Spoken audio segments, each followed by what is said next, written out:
mesdemoiselles, messieurs, bienvenue à Metro News. Voici les principaux titres qui seront développés aujourd'hui. Le gouvernement américain invite les autorités haïtiennes à publier moins de décrets et à faire confirmer ceux qui ont déjà été pris par le Parlement quand il sera fonctionnel. 7 des 9 membres du nouveau Conseil électoral provisoire ont déjà été désignés par les divers secteurs de la société. Le ministre haïtien des Affaires étrangères, M. Claude Joseph, se réjouit de l'appui de l'ambassade des États-Unis au processus électoral. Plusieurs individus qui seraient membres du gang 400 Marozo ont été arrêtés et de nombreuses armes à feu ont été saisies par la police. C'est le bilan de l'opération Terminator 1 lancée par la PNH. Les recherches en vue de retrouver des disparus se poursuivent au lendemain du passage de la tempête tropicale Laura sur Haïti. Pas moins de 5 corps ont été découverts lundi et mardi entre les communes de Tabar et de Cité-Soleil. Selon le coordonnateur de ces recherches, Junior Michel, le corps du jeune médecin emporté par les eaux a été retrouvé. Sous demande famille, de là étant, de hier matin, nous sommes mobilisés environ 5 h du matin. Nous sommes mobilisés protection civile Tabar, protection civile Delma, structure pompier, structure brigadier. Et nous avons commencé une recherche avec ensemble des principes recherche et sauvetage. Par contre, hier matin, nous avons commencé une recherche visuelle sur tout parcours côté événement arrivé. Nous avons dressé une caricature, nous avons commencé à regarder. Mais après 2-3 montées descendre, nous avons proposé vers midi, vers 2 heures de recommencer encore. Nous avons élargi le cadre là. Maintenant, élargi le cadre là, nous avons retrouvé et petit bébé a. Et en dedans, presque en face de LTSA, mais c'est au fond.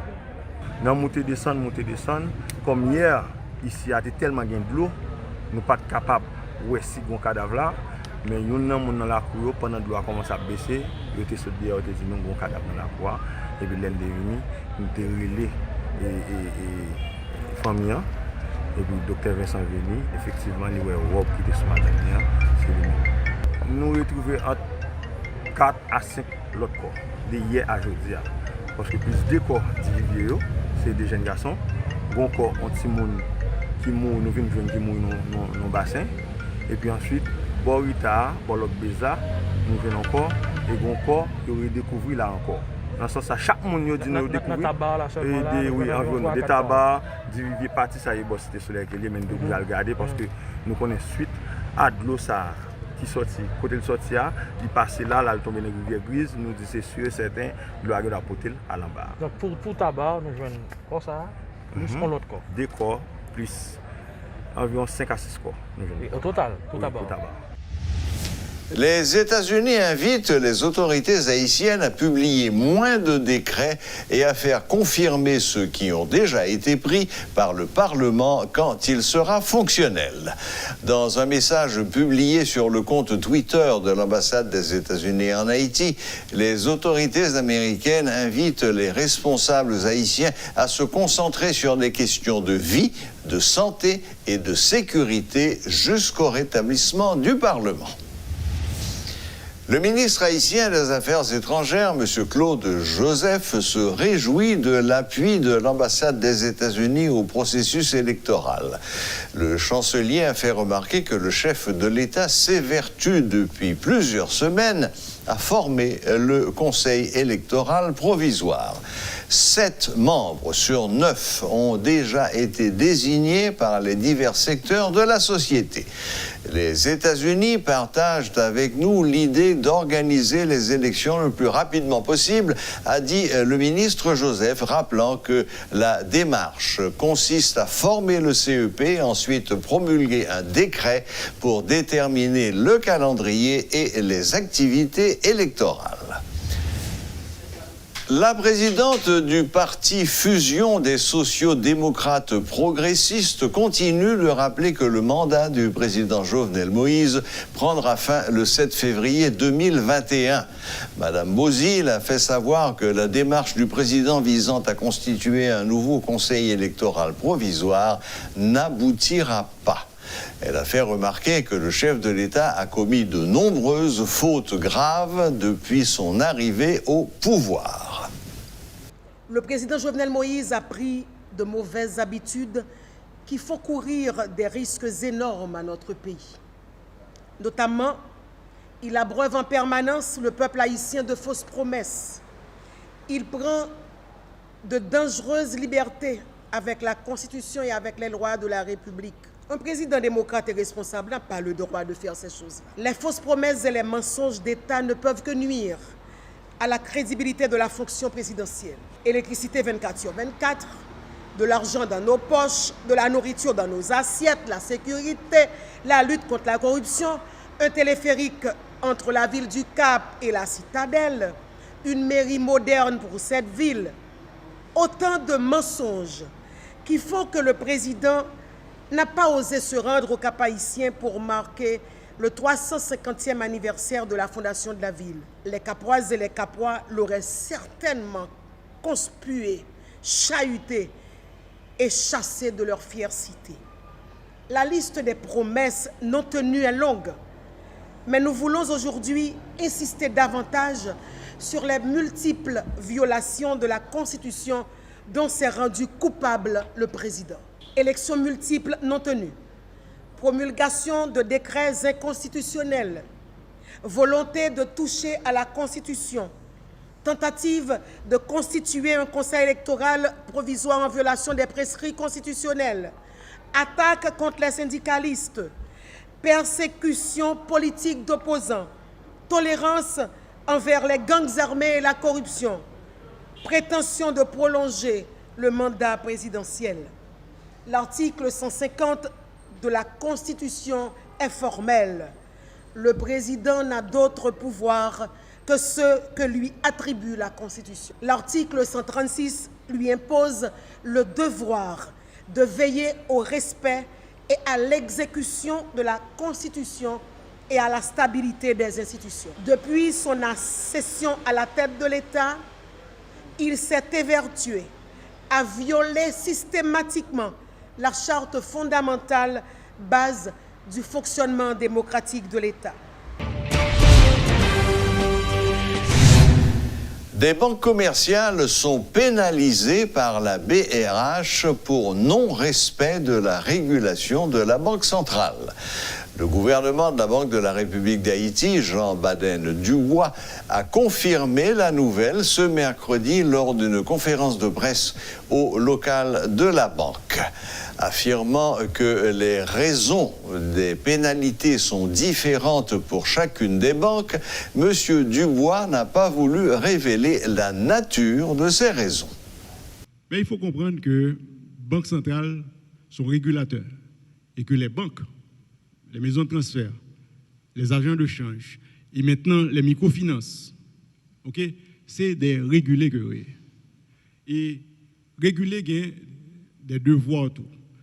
Il y a des devoirs pour soumettre aux régulations de banque centrale.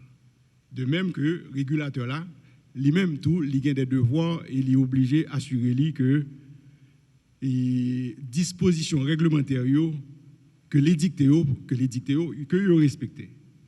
Et quand nous rendons compte justement qu'en institution pas respecter les régulations, parce que nous faisons des inspections, nous faisons deux types d'inspections.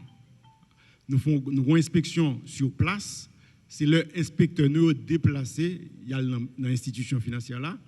Nous avons une inspection sur pièce, son inspection continue, c'est-à-dire que c'est un rapport que la banque voyez.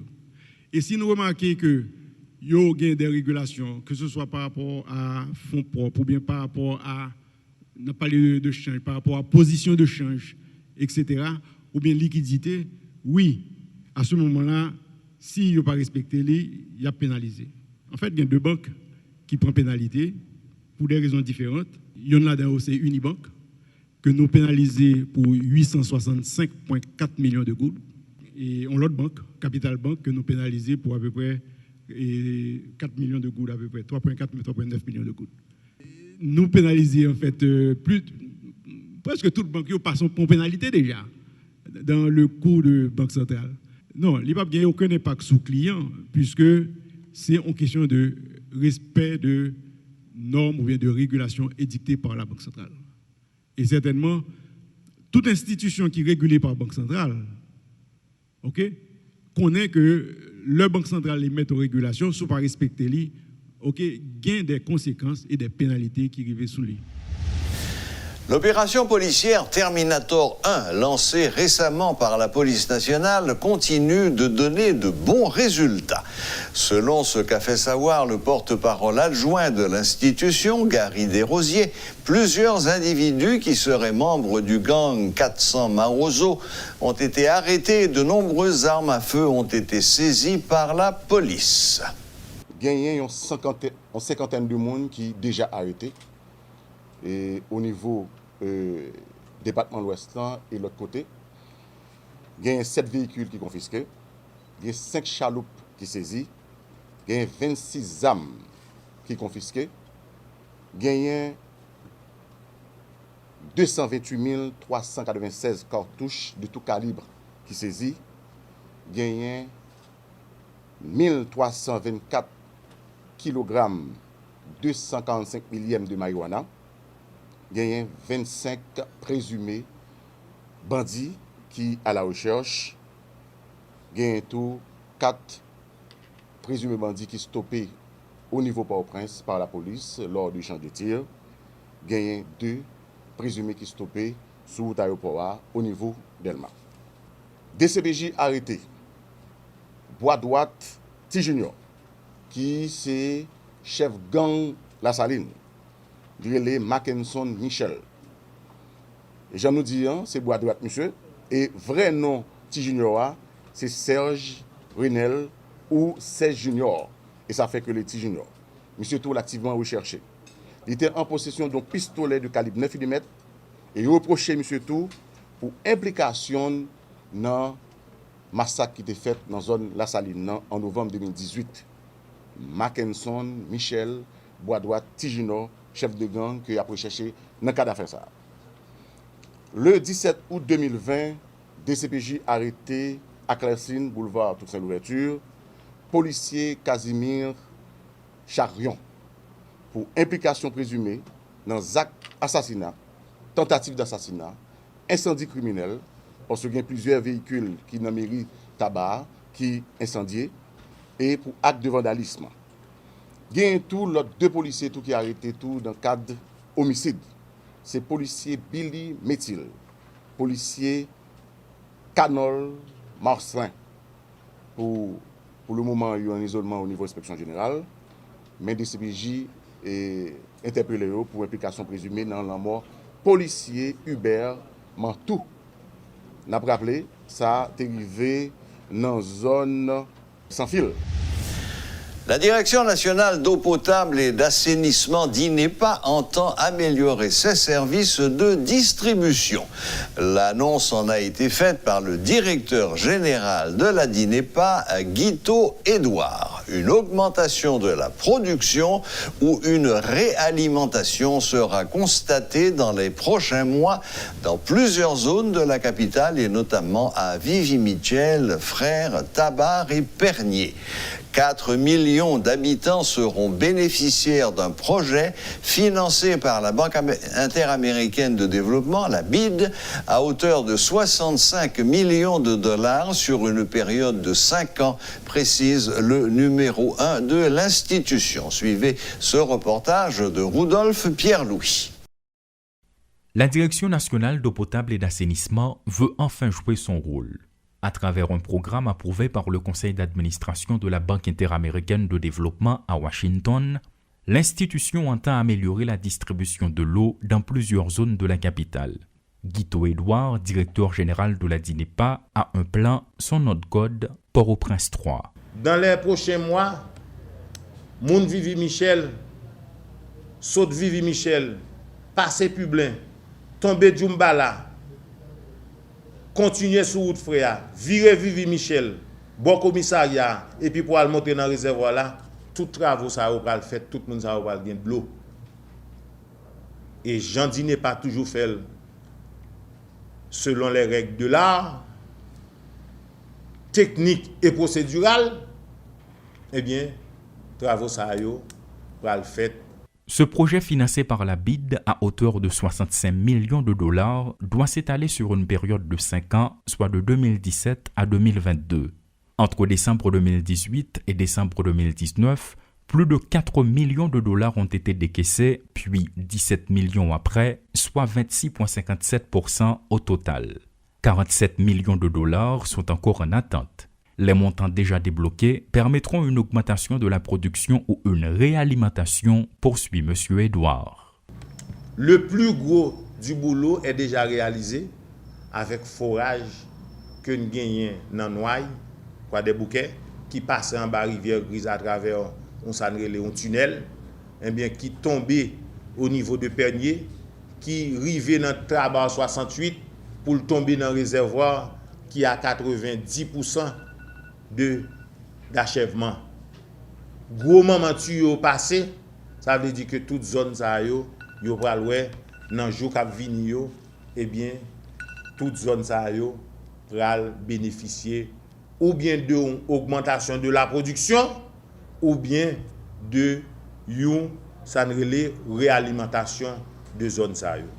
Une troisième demande de fonds a été soumise à la BID il y a un mois en vue de poursuivre notamment les travaux de construction des réservoirs et d'installation de centaines de postes de lavage des mains.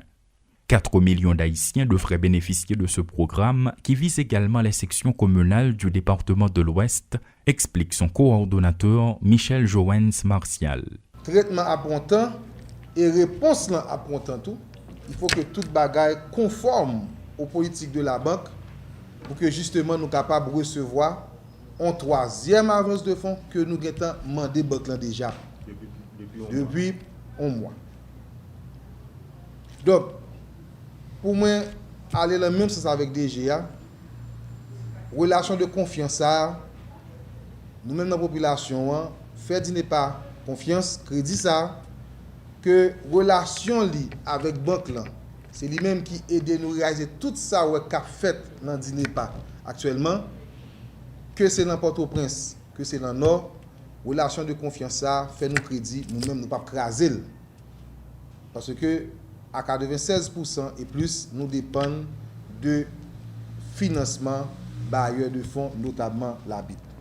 À travers un nouveau programme baptisé Travaux prioritaires de renforcement de la production d'eau dans la région métropolitaine de Port-au-Prince, notamment Port-au-Prince 3, la DINEPA entend améliorer ses services de distribution d'eau potable et d'assainissement, selon le directeur général de cette institution, Guito Edouard.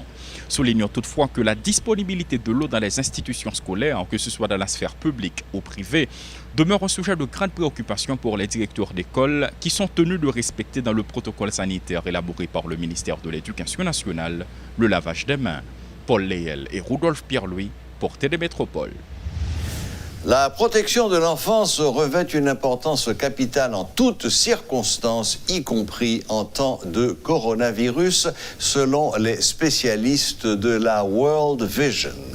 Après la reprise des activités scolaires, une équipe de métropole a constaté que certains établissements scolaires de la région métropolitaine de Port-au-Prince et du Cap-Haïtien n'ont pas respecté le protocole, tandis que d'autres essaient de le suivre à la lettre.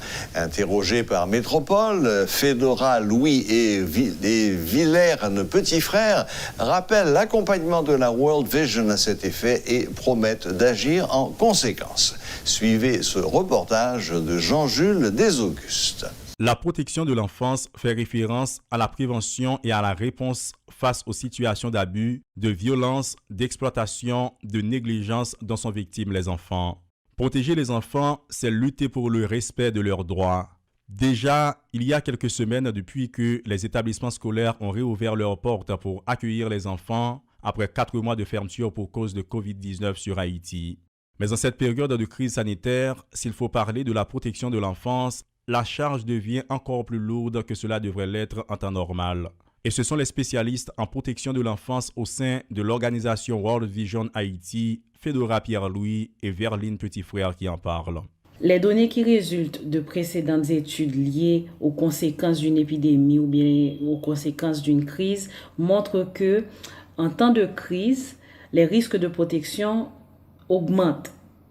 Donc, les cas de maltraitance physique, maltraitance émotionnelle, maltraitance sexuelle, les cas de violence basée sur le genre et les cas de risques liés à la santé mentale ou bien à la santé psychosociale des enfants augmentent. Donc, les structures de protection de l'enfant en Haïti sont déjà très faibles. Et avec le COVID-19, ces structures-là deviennent encore plus vulnérables. 85% des enfants en Haïti sont victimes de châtiments corporels. En 2015, des organisations internationales et l'État haïtien ont conduit aussi une recherche portant sur la domesticité des enfants en Haïti. Plus de 200 000 enfants, selon les résultats de cette étude, sont en situation de travail domestique et ceci dans des conditions inacceptables de travail. Dans les établissements scolaires, avec la quantité d'enfants qu'on doit recevoir par jour, le niveau de la logistique à mettre en place, le bien-être de l'enfant à surveiller, la transmission du savoir à assurer, il semble que la tâche devient plus ardue. Pourtant, le responsable du collège 4 Pressoir, le professeur Guy Etienne, parvient malgré tout à assumer ses responsabilités et à répondre aux exigences de l'heure en appliquant les consignes et les gestes barrières édictés par les autorités sanitaires dans le cadre de la protection des écoliers et des écolières. En termes de distance physique, c'est un gros problème pour le moment, quoique pour nous, on n'a pas de problème vu la dimension de nos salles de classe et vu les effectifs que nous n'avons pas de problème de distance, sauf que respecter 4 mètres carrés par élève, ça peut être extrêmement difficile, ça je l'avoue. Donc nous sommes en train de préférence d'apprendre aux enfants à prendre le maximum de précautions et pour pouvoir vivre avec cette pandémie-là et se protéger au maximum. Élèves en classe de 9e année fondamentale au collège 4 Pressoir, Carl Ancia Théodate et Rebecca Gallon sont conscientes des précautions à prendre pour se protéger et protéger leurs camarades du danger qui les guette en cette période de pandémie de COVID-19. Tout en se rendant disponibles pour recevoir le pain de l'instruction, les deux écolières parlent de leurs expériences à l'école.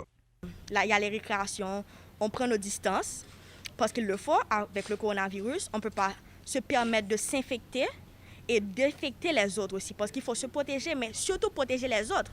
Dans les salles de classe, nous sommes espacés des 2 sacs, chaque élève place les 2 sacs au milieu, et nous portons le masque. Pour ceux qui sont asthmatiques, qui ne peuvent pas respirer, on leur accorde quelques minutes sur le balcon pour enlever leur masque et respirer un peu. Et même si vous n'êtes pas asthmatique, dès que vous ne supportez pas le masque, on vous donne la permission de sortir pour respirer un peu. À part ça, sur la cour de récréation, on s'entend très bien, tous les élèves sont contents.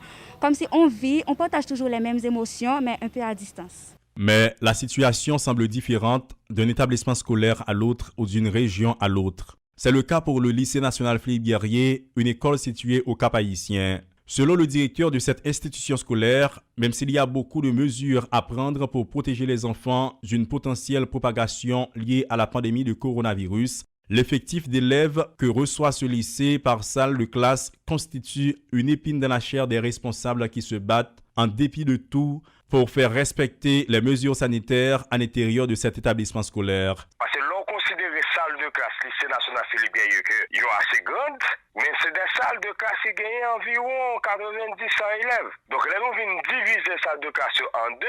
Ça veut dire qu'il y a des salles de classe qui ont 45 élèves, des salles de classe qui ont 50 élèves, qui nous font par rotation, et que nous exigeons tout le monde qui est capable de porter masque. Il n'est pas lui-même, l'idée permet que nous bénéficions de châteaux d'eau que nous disposons dans la cour de l'école là, pour que nous soyons capables de laver meilleur pendant que nous entré. Et là, on a une période de création pour être capable de continuer à faire ça. Donc, je pense que mesure ça, depuis les bien respectés, ça est capable d'aider les gens à protéger tête contre le coronavirus. Tous les enfants n'ont pas la même chance d'aller à l'école. Le droit à l'éducation est une utopie dans plusieurs endroits dans le pays. Parfois, la plupart des enfants qui arrivent à peine à s'y rendre évoluent dans un environnement ne répondant pas aux normes basiques du fonctionnement d'un établissement scolaire. Quand ce n'est pas par la négligence des autorités concernées, c'est l'inaction ou l'ignorance de leurs parents qui sont à la base de telles négligences. Faut-il bien continuer à accompagner les citoyens pour leur apprendre à connaître les droits et les devoirs des enfants dans le pays? Dans le cadre de la protection de l'enfant dans un temps de pandémie, il faut nécessairement être beaucoup plus véatif pour s'assurer que l'environnement de l'enfant, c'est un environnement protecteur. Il faut être aussi très bienveillant par rapport à toutes ces expositions de risques qui existent. L'enfant qui reste seul pendant que les parents vont travailler, l'enfant qui n'est pas capable de jouer avec ses amis, l'enfant qui n'est pas capable d'aller à l'école. Donc c'est extrêmement important avec ces nouveaux facteurs de stress de voir comment est-ce que nous pouvons redoubler d'efforts et faire primer le bien-être des enfants au-delà de toutes les autres mesures de prévention. Et c'est pourquoi les acteurs de protection de l'enfance en situation d'urgence mettent sur pied généralement des programmes spécifiques en vue de répondre aux besoins des enfants en situation d'urgence. C'est évident, l'enfant constitue la pierre angulaire du développement de toute nation. Toute société qui se respecte devrait travailler pour s'assurer de la protection de cet être sensible et fragile qui symbolise l'avenir du monde. Mais en Haïti, à constater la disparité et toutes les situations que vivent les enfants, on est en droit de dire que ce n'est pas demain qu'on verra le bout du tunnel. Voilà. La boucle est bouclée. Merci de nous rester fidèles et à la prochaine, même heure, même chaîne.